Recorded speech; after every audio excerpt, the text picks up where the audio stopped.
go ahead now and listen into the news conference beginning right now. We're good to go? Good evening.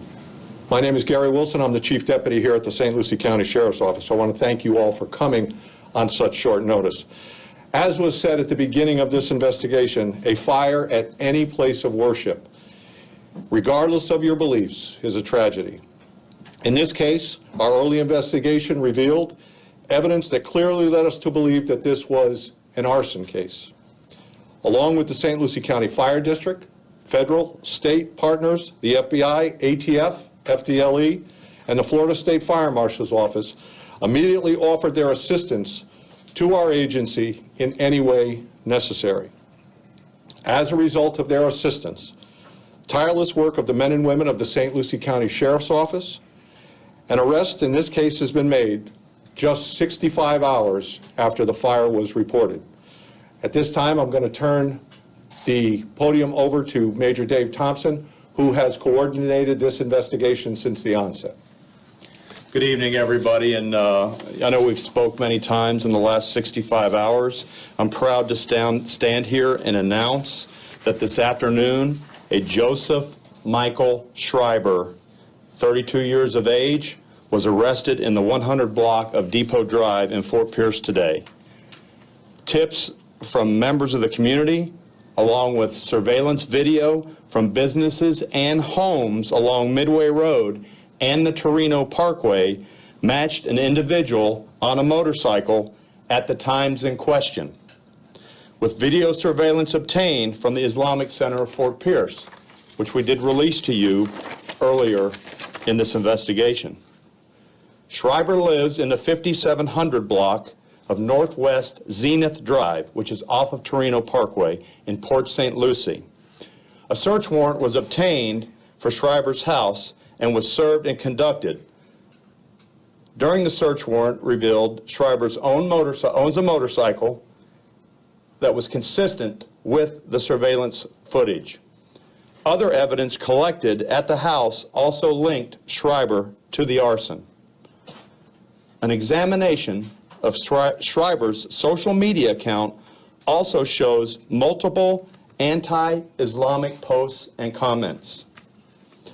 Under Florida law, Schreiber will be charged with arson, and Florida's hate crime enhancement will also be applied to the charge. With this enhancement, the second-degree felony of arson is enhanced to a first-degree felony and carries a possible 30-year prison sentence. Schreiber is known to law enforcement and as such qualifies as a prison release re-offender. That would impose a 30-year mandatory minimum sentence. He also qualifies as a habitual felony offender and could ultimately be sentenced to life in prison. He will be booked in the St. Lucie County Jail. He is currently here in our Criminal Investigation Division being questioned as we speak. Right now, I'd like to have the Assistant Special Agent in charge of the Miami FBI step up and has a few comments. Mike? Thank you, sir. Good evening. I am Assistant Special Agent in charge, Michael A. Delonzo. My last name is spelled D''A L-O-N-Z-O. The FBI is fully engaged in the investigation of the September 11th arson fire at the Islamic Center of Fort Pierce, Florida. We take any act of violence or threat towards a house of worship very seriously. From the beginning of the investigation, we have worked side by side with our local, state, and federal partners and continue to do so. In addition to the manpower, the Bureau is committed to providing our full range of capabilities. Though a suspect is in custody, the investigation continues. As such, we are not going to speculate on additional charges. The FBI and the ATF continue to investigate and will determine any possible federal charges in conjunction with the United States Attorney's Office.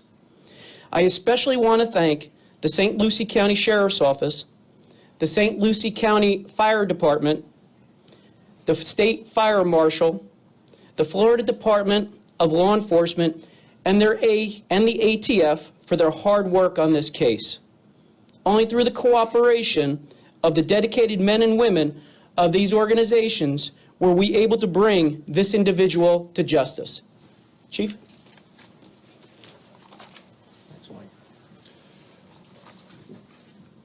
As we said at the very beginning, we cannot stress enough the importance of the cooperation of our state and federal partners.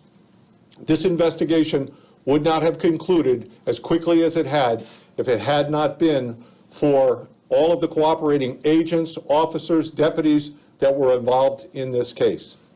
We also want to thank all of those businesses and residences along in the investigative route that had video footage that led us to locating the suspect in this investigation. At this time, we will take questions that you might have.